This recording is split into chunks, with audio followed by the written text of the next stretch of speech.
And welcome to episode 6 of the Black Diamond Podcast. I am your host, Chris Hecker. Still have not heard from Milk Carton Maddie, but I am joined once again by my pinch hitter here, Mr. Andrew L. Case, and other reinforcements should be on the way. So the show will go on strongly. So how you doing? How you feeling? I'm good. Your audio's kind of cutting out right now, but I'm good. Uh, Late night, uh, you know, just happy to be here. Happy to get this do this show. Let's go Mets. Go Grimace. Yes, the Grimace Mets roll on. Now they're powered by Now they're not only powered by Grimace, but they're also powered by the "Oh My God" song by Jose Iglesias. Jose Iglesias. OMG. Oh my Grimace. OM Grimace, and our network is officially leading a petition for change, campaigning for change. Change the name. To change the spelling of the name from Grimace to Grimus, Right. because Grimace is like I guess negative, Grimace is like Grimace is it's like negative. a face. Right. It's like a face you make when you're like pissed off. Yeah, it's like but displeasure and disgust. I'm like, why is his name? It's funny. It's kind of like the Mandela effect because I don't remember his name being spelled like that. So when I saw it, I was like, wait a minute, that's not how you spell Grimace. Grimace is like an unidentified purple thing. You know what I mean? So I didn't get that part. When I saw his name, which brings me back to another point. We were talking about it, and we found he's like a berry shake thing like this. Like he's supposed to be like a berry. Like McDonald's never had anything berry like. I don't know why they're trying to feed that to us. You know what I mean? I don't think fruit actually made the menu until probably like the parfaits or the oatmeal or something. Like fruit was never on McDonald's menu for him to be a berry. So Grimace is a big purple grape jelly blob. And just change it. Just change the spelling. Grimmus. Just stop playing in my face with the Grimace. Yeah, McDonald's. We know you're watching. We know the Mets are watching too. So you guys can get together, iron out those details, and we can officially change the spelling. Even though you don't really want to mess with whatever's working, but I think it makes sense, and it's it's time for change. But whatever it is, it certainly is working. The month of June has come to an end. It's probably one of the best Junes in the Mets history. It was the best June the Mets had in the past 3 seasons. Yeah, because usually June is like where the Mets season goes to die, but this year it had quite the revival. It pretty much saved their season, and now they're right in the thick of the wild card race. They and they pretty much finished June pretty much leading like every offensive category. Like I think they had the highest OPS, highest on base, highest batting average, most home runs, batting average, ribbies, like all across the board. The Mets have led the league, and they've led baseball in the offense, which is just crazy to think about. Definitely not something I would have thought.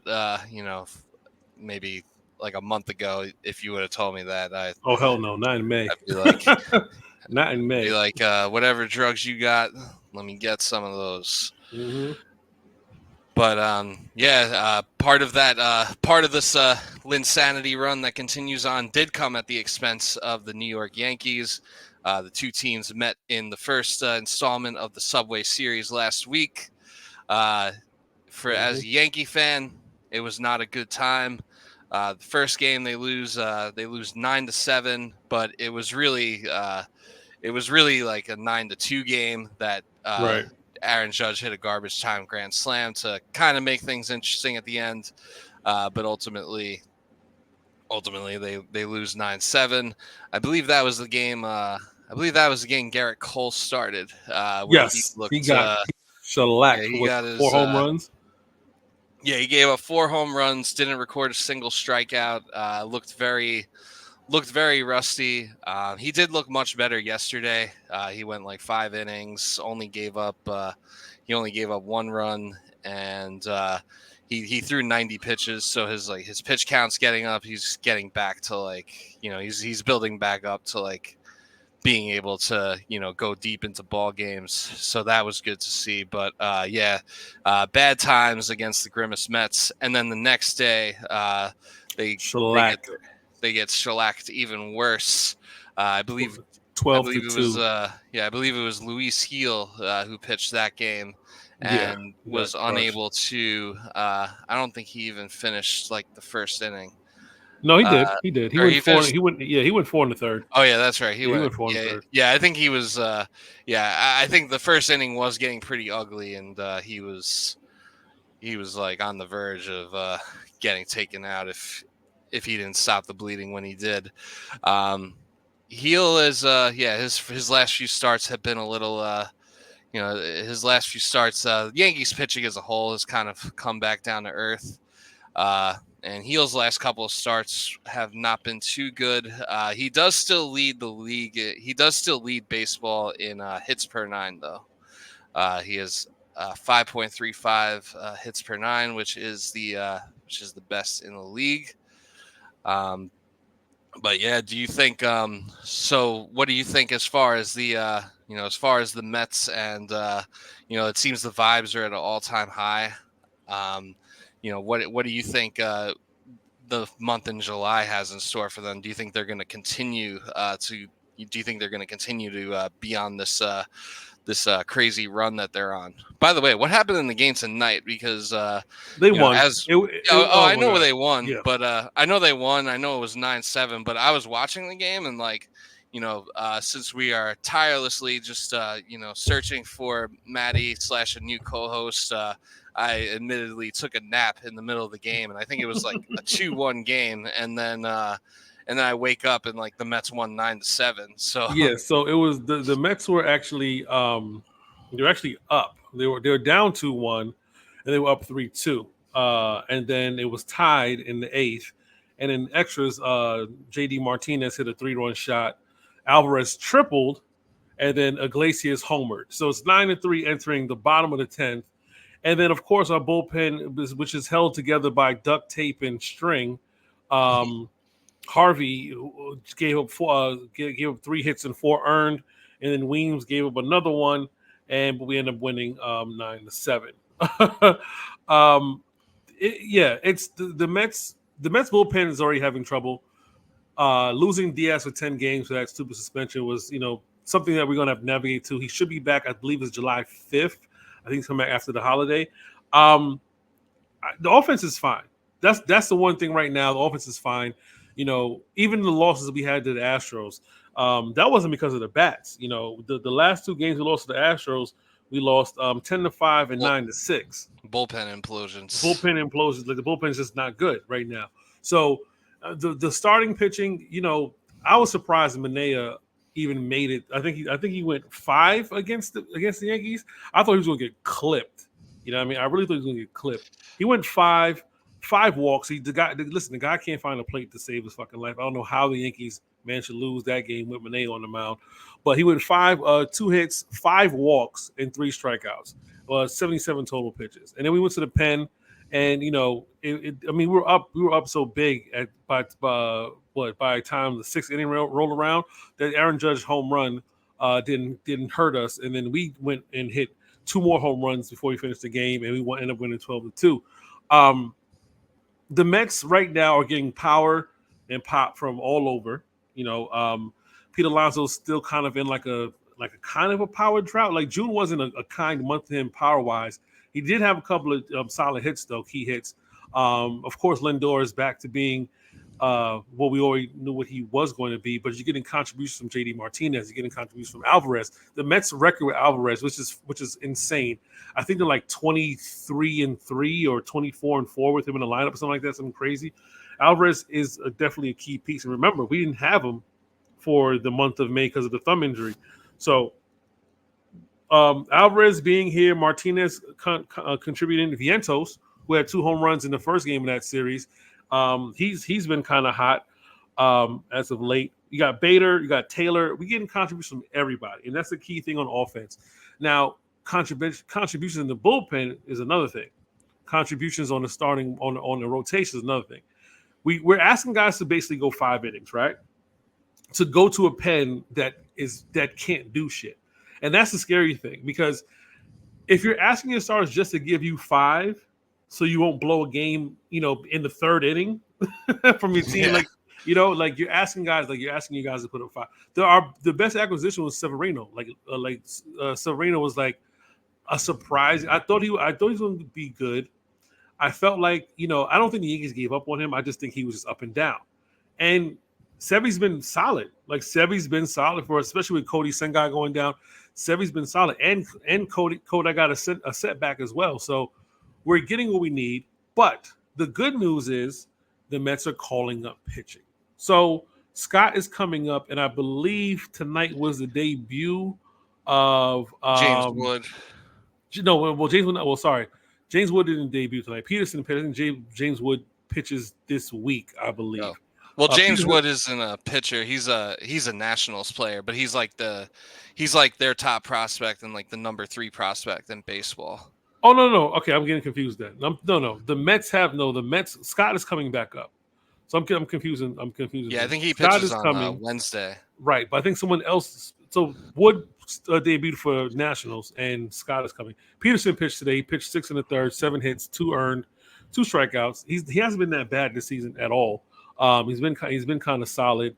He's 3-0, but yeah, I mean we need strong starting contributions as well as a strong pen, and you need to call the young guys now. Some guys got to come up and help, because by the time the trade deadline comes up, and we talked about this the last episode, will the Mets be buyers and sellers? And I said a combination of both. I think right now it's buy.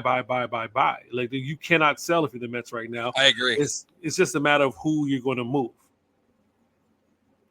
Yeah, no, I agree 100%. I think the Mets have to be buyers. I don't think you can really justify being sellers at this point, especially with how well they're playing. And you can't really just stand pat and do nothing either. So I think buying is the move. Now to what extent they're going to buy, I don't know. They're probably are they going to sell the farm? Probably not. But if they're going to make, if there are definitely like some low key additions they can make, they definitely need bullpen help. I could see both New York teams getting into like a bidding war with the A's for Mason Miller's services. There's always plenty of relievers that are, available around this time. And and as far as Severino goes, I'm definitely happy to see his resurgence with the Mets. I wouldn't say the Yankees necessarily gave up on him or that he was done with the Yankees. I mean, I guess both parties were just kind of done. It felt like the relationship was like. It ran its course. Like, it wasn't bad. It wasn't bad. It just ran its course for him in the Bronx. And really his like main issue with the Yankees was he just couldn't stay healthy. But like there was a stretch of time like before we got Garrett Cole where I was like, oh, Severino is like he was the guy. Undeniable ace of the staff. Like, yeah. If we get into when we get into playoff series, he's going to be the guy you're giving the ball to in game 1, or in the later games, like the high leverage games where you need to get a win. Ultimately, he didn't pitch very well in the playoffs for us, but I have always been a fan, so I'm happy to see him. And I think he's very important for the Mets too, because one thing he does do is he gives you guys a lot of length. Like he went 7 innings, and like the goal is to go 5 innings, but your bullpen is kind of, the bullpen is very shaky as it is, and Bullpen that is razor thin right now, bro. and then that problem, if your pitchers are, going a maximum of 5 innings every day, that problem only gets magnified. So to have Sevy who can give you 6 or 7 every 5th day, and provide a little bit of a break for the bullpen, and usually, it seems like he's pretty dialed in. You know, I don't think his velocity is like top tier or anything like that, but he seems to have good command on his pitches, and he's pretty much good for like a quality-ish start like every time he goes out there. So, and at this point in his career, you really can't ask for much more than that. And I'm sure, that he'll be looking to cash in, in free agency after this year, with, maybe with the Mets or, maybe with another team, but I'm sure he's going to be looking to cash in, with this bounce back year that he's having. As far as the Yankees perspective goes, so in a way, so they're still struggling. I mean, they took 2 out of 3 against Toronto, and in the games that they won against Toronto, they did look pretty good. The offense came back to life, and obviously Cole had a pretty solid performance yesterday, which makes me feel a little better. But in a way, like while the Yankees were, June was a pretty bad month for them. At first, I was like really concerned because it was like, all right, we face the Dodgers, like a World Series contending team. We get punched in the mouth. We face the Red Sox, who aren't necessarily a World Series contending team, but they're a team that's in the mix for the playoffs. Obviously, the Yankee Red Sox rivalry might not be what it once was, but I'd still, they're still each other's biggest rivals, and and it's a team the Yankees could potentially see in the playoffs. So when the Red Sox punched them in the mouth and kind of exposed Jose Trevino's deficiencies as a catcher, that was very concerning. And then they go and play the Braves, and then the Braves punch them in the mouth. Another team that's like, could be contending for the World Series. So like, I was like, okay, every time we play, and then not to mention the Orioles, who also punched us in the mouth. So I was like, okay, like, like every time we play a good team, like all these good teams are pretty much proving that they're better than us, and like that we're not like on the same level as them. So like, it was like the concern level was pretty high, but then like after we kind of still continued to struggle against like the Mets, even though like, the Mets are like, a team that's in playoff contention now. Right. You caught us on the way up. But they're a 5, but ultimately right now they're a 500 club. And, I feel like at the end of the day, they're probably going to settle in right around 500. So to me, like the past couple of series, like struggling against the Mets and the Blue Jays, it was kind of like, all right, like maybe it's not the fact that like these good teams are punching us in the mouth. Maybe we're just playing really bad baseball right now, and the Mets are just playing really good baseball right now. And that's just kind of how it goes. So it kind of made me take a step back and like worry a little bit less about, how the rest of the season's going to go. I mean, it's all about perspective at the end of the day. The Yankees are still one of the best, if not the best teams in baseball right now. They're struggling not because of the offense. Remember, the Yankees were on a great offensive tear. And then Stanton gets hurt. And then it's like, all right, Soto's going through a slump. And Aaron Judge is Aaron Judge. So if those things, and we're talking about 2 things that happen. We're not talking about a whole, like a huge breakdown. We're talking about Stanton getting hurt, which kind of alters the lineup, and then Soto going through like a miniature slump. And then you lose, you lose 8-1 to the Braves. You win 8-3. You lose 3-1. The Blue Jays crush you 9-2. Then you drop 16 on their head. Then the Blue Jays beat you 9-3, and then you beat them 8-1. And it's like, okay, who's pitching in these games? What's the offense looking like? Can you be concerned with the Orioles stuff? It's early. You can be concerned with the Red Sox stuff. It's early. It's just really early to really be concerned about those series losses. But that's the life of a Yankee, and that's the life of a Yankee fan. Some of those things mean a lot. You know what I mean? You see how Strowman was acting the other day. Strowman was Oh acting like the yeah, friggin' maniac, and Aaron Judge was like, "Hey, we don't do that here. we yeah, we do not do that here, bro. Like you need to take it down a notch." You know what I mean? Yankees are a professional ball club, and they, there's more about what's on the name on the front because there's no names on the back. right. and I actually didn't really have a problem with I mean, so that whole thing with the Strowman yelling at Glaber. So like I don't really have a problem with Strowman yelling, even though he didn't really have a reason to yell, because if you watch the replay, it was a pretty bang bang play, and Glaber pretty much turned it as fast as he could. Like there right, really wasn't a delay in getting the ball out, and it was a tough play. Like, if he gets it maybe a millisecond faster out, maybe he gets him. It would still be very close. But like, I think it was just, I think Strowman was just kind of showing some, I think he was just showing some fire and some emotion, he was like, begging for some intensity, and I think he has to understand. This is not any of the teams he played for in the past. And I'm not a Yankee fan, and I've watched the Yankees. And the one thing about the Yankees I realized, like, emotion is something that is warranted. There's big emotional moments, but showing up your teammate, not one of those things. And it just felt like he wanted something. Like you said, it was a bang bang. It was a bang bang play. He probably wanted a little bit more. He wasn't pitching that well. Because if you know about one thing you know about Strowman, Strowman has moments where it's like he'll give up 3 runs. But like the yeah, hardest 3 runs he gave. He didn't give up nothing crazy, like a home run. Like he'll give up like maybe a couple of walks, maybe a single, maybe some eked out like double or whatever. And then it's like, all right, you give up 2 or 3, but he'll still give you like 6 or 7 strong innings. And he's a very intense. He talks shit. We know his history. It just felt like he really wanted to get out that inning. yeah, And he was pressing, and that's him. But talking to Judge, I mean, people were like, they were lip reading and stuff like that. It just looked like Judge was telling them, like, yo, we just don't do that here, bro.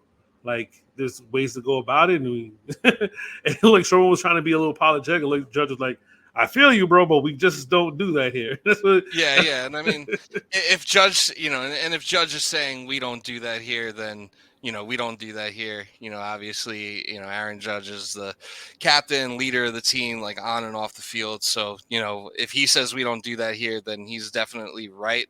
But I can kind of understand, like, I think, like, you pretty much nailed it, that, with the other teams that he's played for prior to the Yankees, stuff like that may have flown. And, he is a very emotional player. And I think that, I think it was, he was frustrated, wanting to get out of the inning. And I think also just the frustration of like all the losses piling up. And he's kind of been the guy throughout the whole, like, losing stretch of baseball that they've been playing. He's kind of been the guy to stop the bleeding at times, and like get them like a much needed win. Like he pitched for that win against the Braves, and that kind of stopped the bleeding a little bit for a minute. And then he pitched that game against the Blue Jays, which kind of stopped the bleeding, and then they were able to work their way to splitting that series, which is probably like the best case scenario. So I think like, I don't think it's like everyone's like, oh, Marcus Stroman, this, that, and the third. It's like, I don't know. I understand like both sides of it. I'm not like, did he really, like, did Glaber really do anything wrong? No, but like, also, does Glaber get the benefit of the doubt given like how much of a liability he is defensively? Also, no. And that's something I talked to Kev about the Yankee situation, not just defensively, but the corner infields. DJ LeMahieu's bat being what it is, and it's funny. The Yankees, like growing up, the Yankees were never a team. Well, let me preface this. This point in time, the Yankees were bad, right? Some people were maybe too young to remember the Yankees were really, really bad. And then the 90s came. And I'm not talking about like early 90s. I'm talking about 94, 95.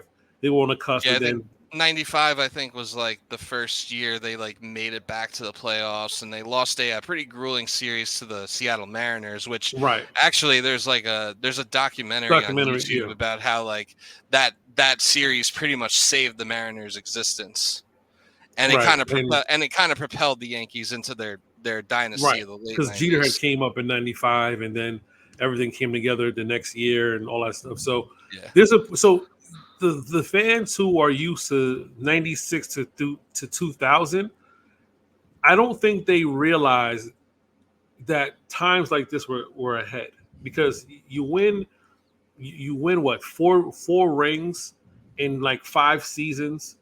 yep, You lose a tough one against the Marlins, you lose a yeah, tough one against the Diamondbacks, and then it feels like, all right, things starting to fall apart. You're not winning. Then you win in '09, and it's been that since yeah. '09, Even though like they literally missed the playoffs one time in that one whole time. stretch. So they're not used to the like the standard, like this, not even the standard, especially third base. I remember Boggs. People talking about A-Rod, Wade Boggs, Scott Brocious. Like I think Boone had played. I think Boone played Yeah, third a little Boone. bit. Yeah, Boone was the third baseman in '03 and hit that walk off Right, in the ALCS, which right. I think is kind of the only reason he's even the manager Yes. now. Yo, that walk off was against Wakefield, that knuckleball. Yep. Yo, R.I.P. Wakefield threw that fat pitch right over the plate. I remember watching. I watched that. It's funny because I told you I grew up in like a split household, so Yankees Mets. It doesn't matter who's playing. Whoever's in the place who's playing good, we're watching. So I'm just watching that, and I'm like, this dude Wakefield threw that ball right over the plate, and Boone just launched that shit out of Yeah. there, bro. But the Yankees, but what I'm saying is the Yankees had such large moments from third base, and then you got DJ LeMahieu who's just grounding out into double plays, you Yep. know. And then I'm watching the Yankees Mets series, and I'm seeing the same thing: GIDP. The Yankees lead the league in grounding the ball, and just hitting the ball to the dirt. The DJ LeMahieu has worn out his welcome. But he's still here. Considering the guys that the Yankees got rid of for less or Yeah. just as much, he's still here.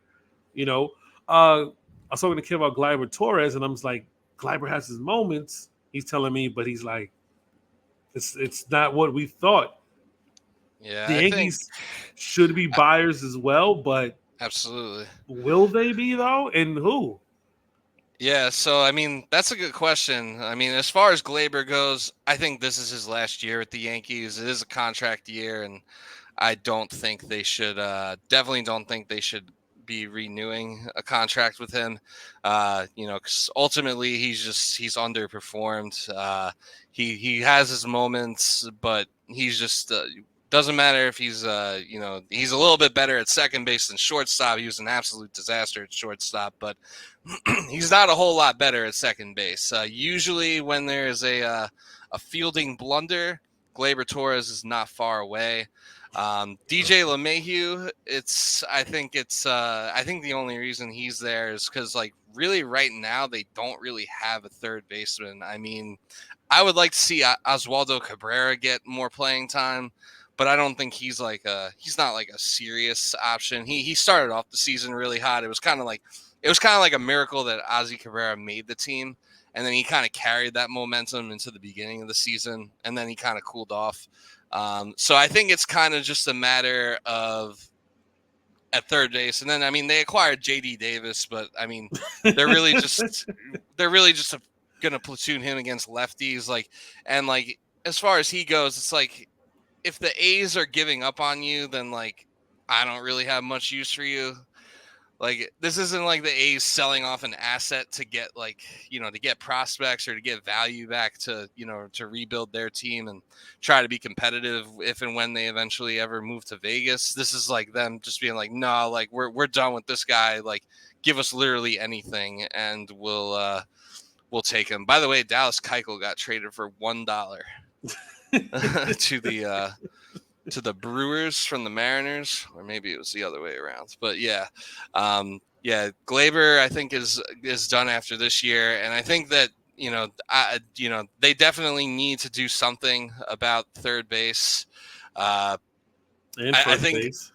Yeah, I mean, I think Ben Rice is okay. I'd say third base is a bigger need, and it seems like the Yankees also have like kind of a. I think the issue with DJ is just that he's making too much money. He has too big of a contract, and like there's just no one really else to put there, and there's really no way to move him because no one's gonna take on the contract. But I say like just fucking I don't even know like how many years he has left at this point. I would say just he signed a 6-year deal. Okay, yeah, just fucking buy him out for the last 2 years after this. Just be done with it. Cut your losses. Like money is not an object for you. You're the Yankees, so like just cut your losses. Buy him out. He's a useless player. He's 35 years old. It's not going to get any better. The worms at Yankee Stadium are just they're fighting for their lives out there. Beating them You into need the to get ground. you need to get a you need to get a real third baseman that can actually hit. Like if your girlfriend asks you, would you still love me if I was a worm? The answer is always yes. I know my girlfriend's watching, and I would still love you if you were a worm, but there's only so much I can do to protect you from the wrath of DJ LeMahieu. The GI. Yeah. So I called him GIDP man. yeah. Yeah, GIDP DJ. And then I know and then you got Bark Simpson in right field. There's some holes. That's the funny thing. The Yankees, there are some holes. But the thing is about this team, you have kind of like a mini murderer's row with when Stanton is healthy, right? Stanton, Soto, and Judge. It's like, all right, but Stanton, injuries has plagued him his entire career. It's just something that happens. It's either he's hurt or he's slumping, and right now he's hurt. When he's back, he's going to contribute, and even if he doesn't contribute, it's just somebody scary. It's just a scary body to pitch to. Like you just can't. You just like the way he started this season is like, yo, if he's hitting like this now, it's just scary. That lineup is scary. You don't need much. Judge is people are still pitching to Aaron Judge, and I know that's kind of like what people get pissed off at. He has 31 homers, 32 home runs right now in the first half, 82 RBIs. I believe it's 32. Tearing the hide off the ball. Yeah, and forget the cover. Right, and it's like 31. Right, 30. He's at 31 homers. This is for All-Star break. He's definitely on pace to at least hit another 62 home run season, probably 63, 64. Eventually, second half of the season, teams are going to be afraid to pitch to him, but if Stanton is back, you're going to have to pitch to him. He's going to be protecting him. And then you can't pitch around Soto because he's in front of him. So the Yankees have enough pop in that lineup. They just need some solid role players, to be honest with you. I don't think they need a A1 starter at first base. They just need a solid starter at first base. If they can find one, someone's available, someone's third base, someone at right field. I think they can do it. I don't know what they have in the farm system. You could tell me if they have anybody. I mean, we already have Rice up. I don't think anybody else in the farm system you could bring up. But the Yankees should be buyers. But like you said, it's going to be hard to move that LeMahieu contract. Yeah, and I mean, I don't even really care about moving the contract. It's not like there's a salary cap we have to worry about. Right. It's not like that contract's preventing them from signing other players, even though I think the Yankees like to kind of make up their own salary cap. I mean, Jason Dominguez keeps getting hurt, or he got hurt and he keeps suffering like setbacks. So, maybe once he comes up, maybe that'll like help solidify the outfield a little bit. Although I do like, for as much as Verdugo barks and grounds into double plays just like his brother and DJ, he is a pretty good defender. So like he is good for that. Like he's definitely better than what we've had in left field from a defensive standpoint, whether it's Giancarlo or the corpse of Brett Gardner those last few years of his career. So So I'm cool with him from a defensive standpoint. But yeah, if they could get Dominguez back, and then they can kind of get into a platoon situation there, or like maybe, use Verdugo as more of like maybe have Dominguez start in left field and then have Verdugo be like like the defensive substitution late in the game when you're trying to close things out. I think that would help. He just keeps getting hurt and like suffering setbacks. So I don't know when we're going to see him, but I do agree. Like they need to buy, and I think they need to buy very aggressively because really this is the only you're getting another like 2022-esque year from Aaron Judge. I mean, shit, he might even be better. Although I'll say this. I'll take Judge not breaking his own record if he could save like 8 to 10 of those home runs for the playoffs. That is true. That is true. Because I mean, it is all about. Because I mean, to this point, Judge hasn't performed great in the playoffs.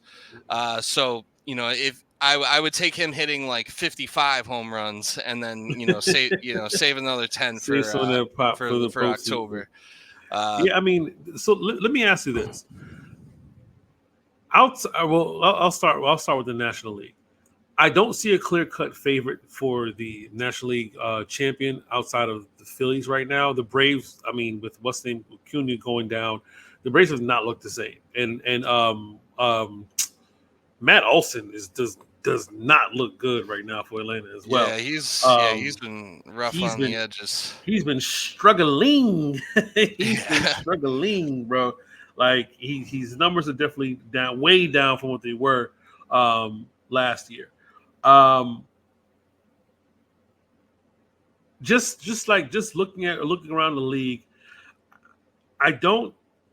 the Phillies are the best team in the National League, and the Dodgers, of course, are right there. I don't trust the Dodgers at all. Like the Dodgers are always going to be a good team regular season, postseason yet to be seen. Outside of that one COVID championship, who do you see right now as the biggest threat to the Yankees going to a World Series in the American League? And if the threat is on your team, let me know. So I think there are a couple of threats that that reside within the team. A few of them we have already discussed at length. Mm-hmm. So as far as that goes, I think we've covered who the threats are within the organization to them going to a World Series. Externally, I'd say the biggest threat it really is the Baltimore Orioles. They seem to have the Yankees number. They have right now they're tied for they're pretty much tied for first place from a games perspective in the AL East. The Orioles lead by like a couple of percentage points, but yeah, I would say the Orioles. I mean, that team seems pretty complete. They really don't have too many holes. The Orioles. And they built their team. Credit to them, they did build their team the right way. Pretty much everyone except for Corbin Burns is like a homegrown player, and even he was like traded for. So it's not like they went on like some big spending spree. But yeah, I would say they're pretty much the biggest threat to the Yankees right now. And in a way, I feel like it could potentially be a blessing in disguise if the Orioles were to win the East and the Yankees were to win the wild card. Because hear me out. So whoever wins the East will likely be the number 1 seed or the 2 seed. I think probably the number 1 seed. Right now, the number 1 seed is Cleveland, and they have been playing very well, and I expect them to win the Central. But I think they'll come back down to earth a little bit. So those top 2 seeds get a first round bye, and a lot of the teams that got first round byes last year with the new playoff format, a lot of those top teams struggled in the playoffs and it hurt them. Like the way it's setting up for the Yankees, though, if they stay in the wild card and if things stay like relatively the way they are, they're setting themselves up to play the Twins in the first round of the And playoffs. we already know what that means. Yeah, so we Bye. already know what so we already know what that means, and then from there, chances are they would play like either the Mariners or the Guardians in And round two. and the Mariners, no fear for the Mariners and the Guardians. Cleveland seems like they've been better the past few seasons, but I don't know, man. I don't know. Yeah, Cleveland is like pretty. Cleveland's like a pretty consistently good team. They don't play in a great division, but they're always like consistently, usually the best team in that division. Jose Ramirez is a beast, and they just always have. And they're always just so good at like developing and like pulling pitchers out of their asses. Like every time they lose a pitcher, it like doesn't seem to like matter. Like Shane Bieber had a Cy Young season, and like he's kind of fallen off a cliff ever since. But like it just seems like like whoever they bring up next, they just always have good pitching. Right. And then they have a pretty good bullpen as well, headlined by Emmanuel Clase. So the Guardians are like overall a pretty well-rounded team and a pretty well put together team. But ultimately, like anytime they play each other in the playoffs, like when it's Yankees versus Cleveland, there's really no there's really no like fear that this is a team that's like going to beat the Yankees. If you wear navy blue and red and white, no one's scared. Yeah, and no one's scared of you. Because you're either the Twins or the Guardians, and yeah, they do have kind of similar color schemes. They do definitely similar colorways. It's just like, the Yankees not really concerned about them. Yeah. Oh wow, I think my my light went out. The good thing I have another one, but I think my bulb blew on my. I don't know. Maybe. Oh wait, no, it didn't blow. Okay, I thought it blew. I think there you go. I thought it blew. Maybe the outlet can't hold it. But hopefully we got hopefully we have the resources for a new light bulb in the Black Diamond budget. But yeah, my light is definitely tweaking. Let me turn on my other light because I don't know what's going on with this one. Yeah. Fuck this out. Just in case of something. Good thing I have a backup. Yeah. Point being, all that was just to say, yeah, I would say the Orioles are definitely our biggest threat. Yeah, and I'm not going to talk about the National League because the Mets are the Mets right now. There's no shot. 2015 is not walking through that door right now. And in 2015 we had pitching, so that's why I'm just like not really. If the Mets make it to the playoffs, I'll be happy. Do I see the Mets doing anything past like making it to a wild card? Absolutely not. Unless you tell me the Mets somehow flip and get some solid pitching, and Cody Sengai comes back and he's a complete ace. Even with it, like there's too many holes. It's not even a lineup. It's just the rotation and it's just the bullpen. It's too many. Yeah, the pitching as a whole. Right, but if you tell me the kids are coming up and the kids are solid and they can help make a decent run, and then we gearing up for next season, I'm with that. I'm definitely with gearing up for next season because we have enough young talent. This team could be scary good in the next few years. So we can move on from that. I just wanted to see your thoughts on the Yankees and their prospects. One of the things we were going to talk about was let's talk about Lindor for a bit. Yeah, let's dabble in that. The New York Mets fan base has a love and hate relationship for Francisco Lindor. I don't know when it started.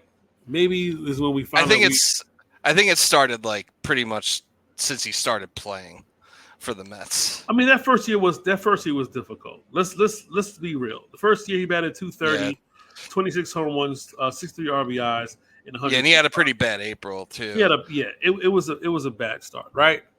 And people already count his pockets. Oh, we spent so much money on Lindor and yada yada yada yada.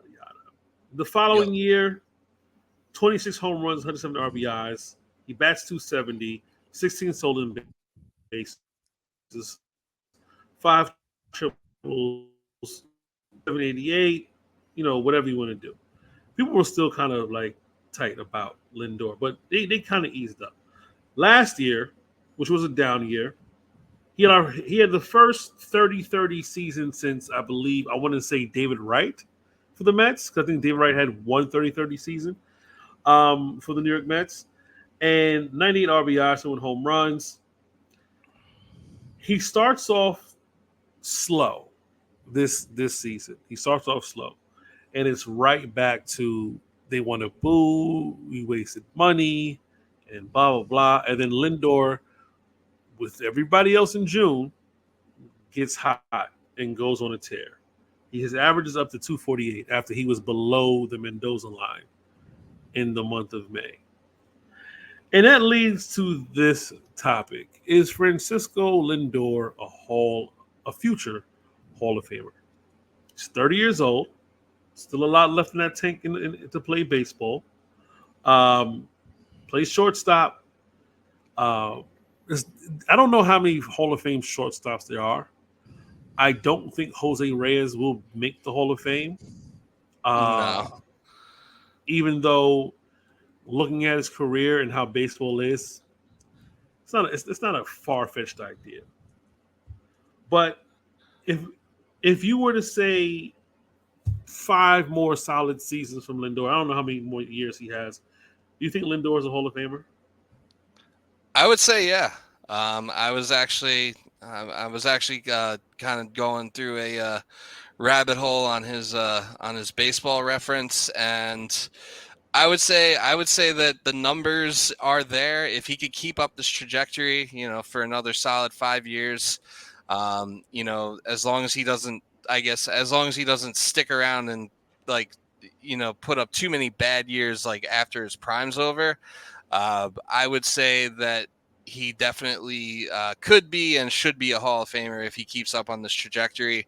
I mean, he has a career WAR of 45.3. His career batting average is 273, which I think is absolutely fine for the era of baseball that he plays in. He should finish his career with over 1,000 RBIs. He has 719 right now. He has a career OPS of 811. His OPS plus is this year it's 118, which is like a career best, and his career OPS is 117. So I would say the numbers are definitely there. He has 228 home runs right now, but shortstop isn't really like a power hitting position. Not a power position at all. He's never going to hit the likes of like a Nomar or A-Rod. But the reason why I mentioned Jose Reyes, don't know how good you can see that, but if you go to Baseball Reference and you make the comparison, Jose Reyes played from the ages of 20 to 35, and right now Lindor is 30, right? So in his full career, his win above appraised was 37.4. He played more games clearly and more plate appearances, so that puts him at 2,138 hits. Lindor sits at 1,405. Reyes wasn't a big home run guy. He had 145. They're tied for career RBIs right now. Jose Reyes had way more stolen bases, 517. Batting average 283. Of course, Lindor is going to beat him in every other counting metric as on base percentage, slugging, because of course of the power numbers. But amount of All-Star appearances, they're both equal at 4. Jose Reyes does have a batting title. No Gold Gloves, which I was surprised, to Lindor's 2, and 1 Silver Slugger to Lindor's 3. Where Reyes is right now, he's not there. He's not a Hall of Famer. Where Lindor is right now, he's not a Hall of Famer. But given these numbers right here in comparison, 5 more seasons, consistent, let's say 20 home runs a year. Even 20, 25. Lindor is going to have at least close to 400 home runs by the time he's done. And that's going to be enough for him to be a Hall of Famer. Oh, for a shortstop, easily. For a shortstop, in my eyes. Yeah. Now, will he do that? Will he be a Met? Don't know. That is to be determined. But, yeah, I mean, if it was written today, he's not a Hall of Famer. given the amount of time he plays as long as Jose Reyes did, he'll be a Hall of Famer. Because right now he's already at pace or better in the major statistical categories that people are counting right now. I think the problem with Mets fans are they wanted him to be like how he was early in Cleveland, when it was more so like 30 home run seasons, a lot of big pop. That's not going to happen right now. Because I think what people are also missing Yeah, about also, his I think Progressive Field is like a more hitter-friendly park than City right, Field as well. right. You're in a different different And field. National League pitching is a lot Right. tougher usually. You're not even batting in this. I think he batted more like I mean, he had 3 seasons of 30 home runs and 40 doubles. Right? That's insane. That's insane. Um I think the Mets I think Mets fans thought they were getting that. And they're kind of disappointed they're not getting that. Yeah, they're looking at the numbers, but they're ignoring the context of the numbers. And because it's New York, like, the moment that you go on like a little slump, all these questions arise, the boo birds come out, and the struggles are much more magnified than like the good stuff that he's done as a member of the New York Mets for these past 4 years. Right. And they gave him a 10-year deal. We got him for cheap. We got him for cheap. If you give him a 10-year, $341 million deal, Yeah. we got him for cheap, bro. Yeah, like, Soto might make like double that. Right. We got him for cheap. So it's not like, we broke the bank to get it. Felt like that at the time. But looking at all the contracts given out now, it's like, 10 years, $341 million. Like, we got him for cheap, bro. Like, this is not a bad contract to have on the roster. And he's playing Gold Glove shortstop. Yeah, I think Lindor is a Hall of Fame. I think the Mets fans, of course, need to relax. Of course, they're not upset now because he's doing what he's doing. But I think they need to relax. It's 2 different circumstances. And yeah, he was a 4-time All-Star in Cleveland with those numbers, of course. Who wouldn't be? But new city, new struggles. Different ballpark, different tasks, different responsibilities. Like, I don't think Lindor's job here is to come here and hit 30, 40 home runs. I think his job here is to get on, steal bases like he has been stealing bases, play solid shortstop, Gold Glove shortstop, which he has, and occasionally take go deep. Occasionally go deep. I don't think they need him to go 30, 40 home runs. Now, I would like for him to do it like a 30-30 season like he did last year. It's definitely not far-fetched to do this year because he's on. I think he's on pace this year for maybe another 30 home runs. Yeah, he's got 13 through basically halfway through the season, maybe a little more. So, I mean, he should get at least 20. He should be falling that 25 to 30 range. Right, 13 home runs, 15 stolen bases. Like, he doesn't. He's still strikes out at a decent clip, but he gets That's on just base. Kind of like the world of baseball today, though. It's a lot more 3 true outcome oriented, and like you'll take the strikeout. Like if you want the home runs, you got to take the strikeouts. That's just the way it is. Right, and I would like one thing I would like to see his on base percentage go up. I would like to see him walk more. 313 is way too low for Lindor. Yeah. I just would like to see him walk a little bit more. But on a team that's how the Mets are built right now, especially this season, it doesn't even make sense to ask for too much from this team right now. What you see is what you get. Enjoy the vibes, enjoy Grimace and everything like that. But I don't foresee the Mets getting the type of season they think they're going to get this season. Just go with it. Just go with it. And right now, the GM has to be licking his chops. Like, look, where we at right now, we shouldn't even really be here right now. But let's see if we add a couple of pieces, if we can make a solid run. I don't think you're beating the Phillies. I don't think you're beating the Dodgers. But let's have some fun, bro. Let's have some fun. And I mean, ultimately, like, this wasn't a year they were supposed to. This ultimately wasn't supposed to be a year, like, according to the plan that Steve Cohen and the GM laid out. This wasn't supposed to be like a World Series contention type of year. They kind of came into the year projecting as a 500 ball club, and through the first half of the season, they're right there. Oh. And 500 or a little bit over 500, if you can get some like supplemental players, like if you can get like another arm for the bullpen or another arm for the rotation, maybe both, then maybe that propels you to be a little bit better than you were projected. And if the Cardinals ever decide to lose some games, then that very well could be enough that you could find yourself in a playoff spot. And then you see what happens at that point. You'll have hopefully you'll have Senga back. Hopefully Severino's still healthy and pitching well, and maybe Christian Scott makes some strides and moves his way up to the top of the rotation.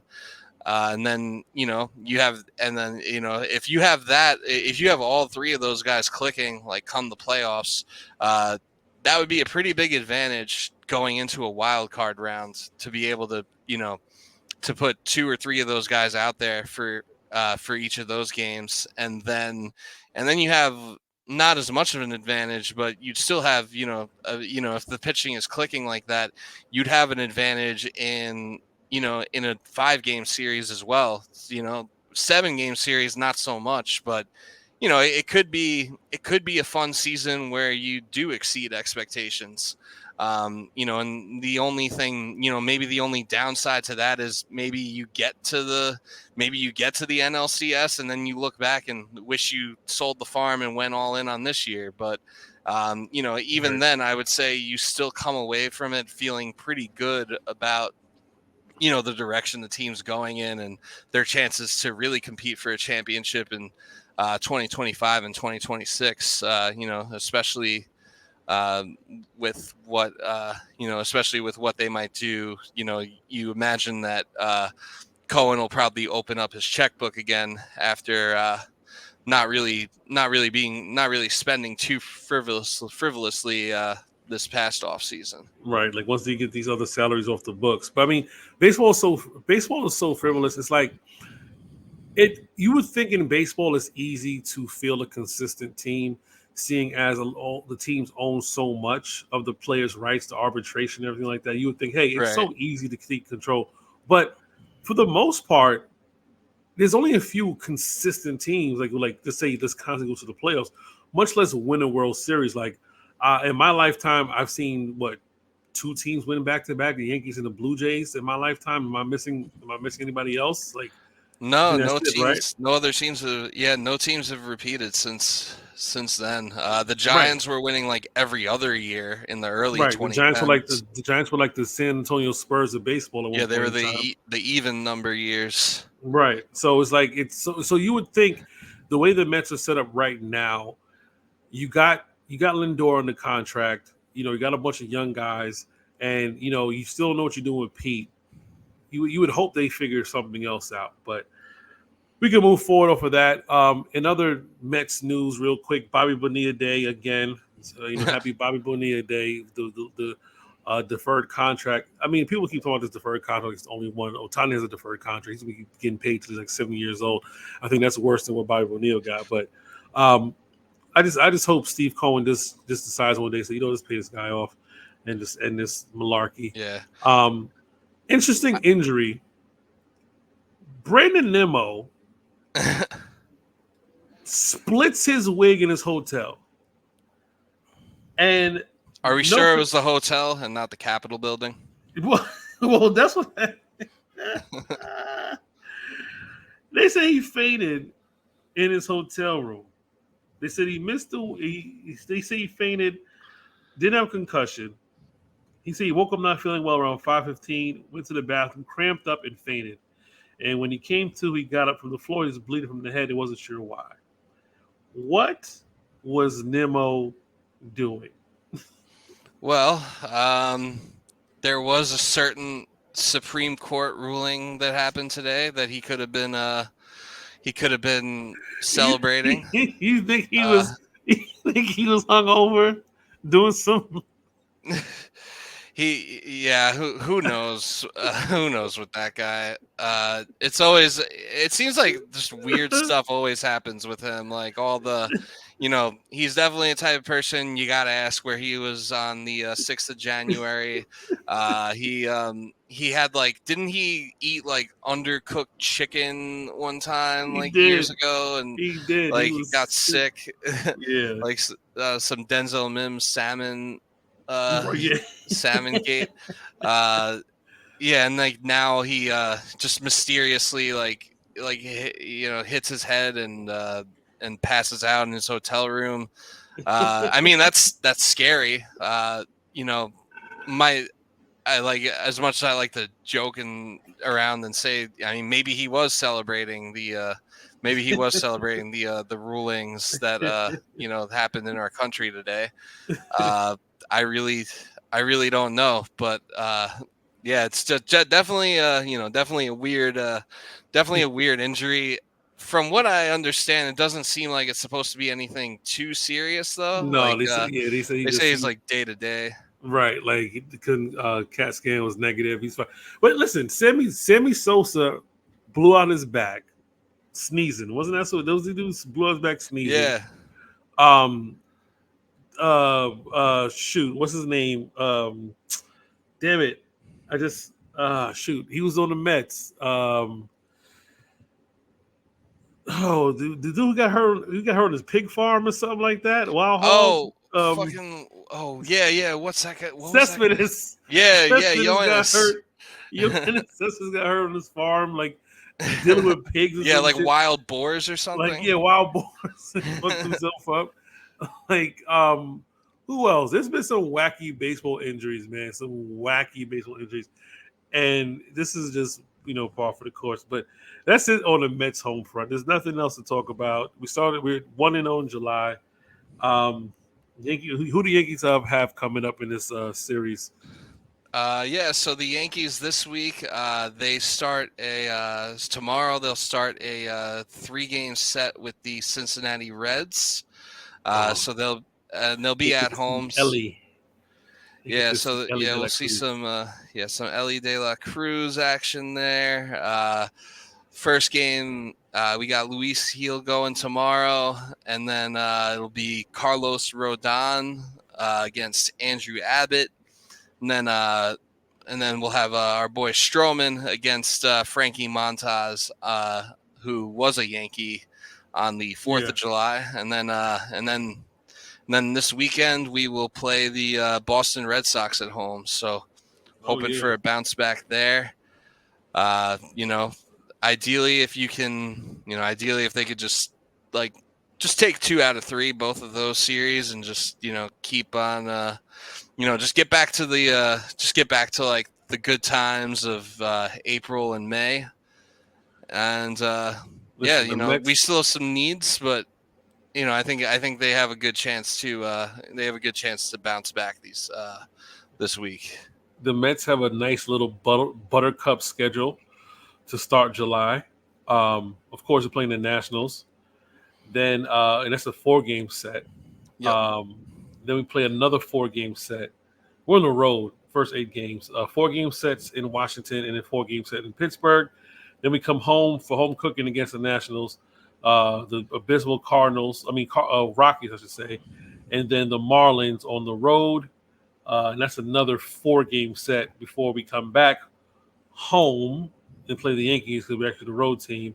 And then we finish out the month with the Braves. That's a 4-game set.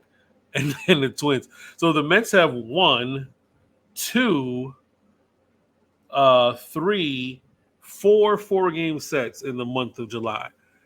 And that's interesting enough. That's a lot of 4-game series for one month. Yeah, like 4-game series for 1 month. And I wonder if there are any makeup games for anything that's being missed. But four big sets. Listen, we're only about 5 games behind the Braves. I would like for us to really run through some of these, win these little minuscule series, and then right before we leave the Bronx and come back home for that 4-game set against the Braves, I want us to be at least 3 to 4 games over 500 because that series is going to be interesting. If we're around that and we'll have Diaz back. Hopefully Marte will be back soon because he's on the deal as well.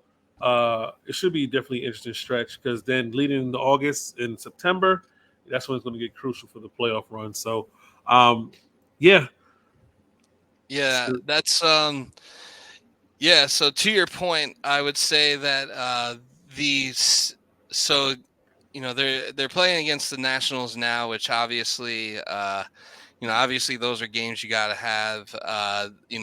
Both teams are like the Mets are. I would say the Nationals are definitely like an inferior team right now.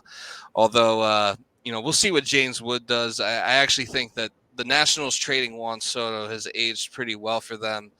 I would say the Pirates might not be too much of a cream puffs as far as that series goes, because you are going to have to face Paul Skeens in one of those games, and you might get Jared Jones too.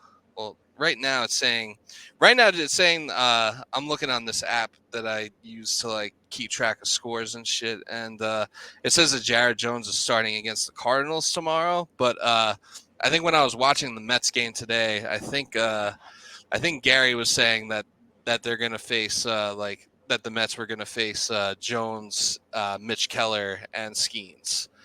So you might potentially be facing like the top pitchers of the Pirates, which might make it a little bit tougher of a series. But yeah, I would say it's definitely time for the Mets to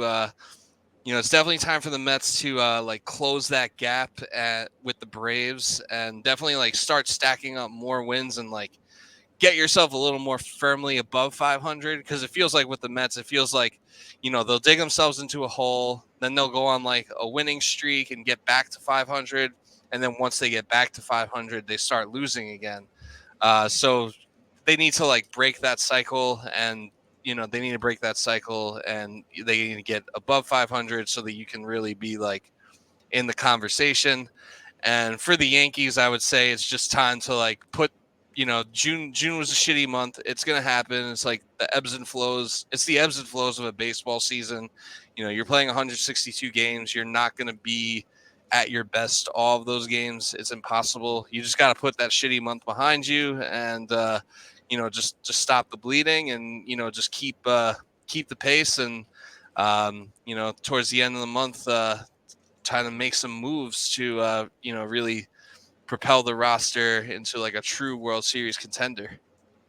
Yeah, absolutely, man. I mean, like I've always said, as much as I'm a Mets fan, I definitely grew up in a household that was divided, and I watched the Yankees. I watched them win. I didn't boo them when they won those World Series, except for against the Mets, of course. But I want to see both teams in the postseason. It gets interesting. Conversation starts to change. Hey, man, both of these teams can make a run, even though there's no way in hell I think the Mets are making a run. I just want to be a part of the conversation. Finally, say we're both in the postseason, and hopefully for the future, man. I want to see both teams be consistently in that thing, and maybe as long as you're there, you have a chance, right? And maybe we'll get another. I think we will. I think if everything plays out well, I hope in the next 3 years we get one more Subway Series World Series. Maybe that would be pretty electric. We definitely have to do like a live. We definitely have to do like a live pod or something at that point, like in the Citi Field or Yankee Stadium parking lot. Right? Yeah, I'd be out. I don't care if I got tickets. I'd be outside the fucking stadium. I'm there. I'm there. I'm on Mets Bridge or whatever the fuck. Like I'm there. I'm somewhere. I'm on a train station. I'm somewhere, bro. Like I have to be near. I need to smell the air in October. Just be out there. Yeah. No, there's nothing like it. But make sure you're following all of these accounts below at BDPod24, at MIPod69, and at Ascension Pod NW, our the parent company of this whole production. And make sure you're subscribed to our YouTube channel. Make sure you're subscribed to the Middle Initial podcast on YouTube. And yeah, we're gonna keep we're gonna work through the turbulence that this podcast has faced, and we're gonna keep making episodes. And we will talk to you again very soon. Peace.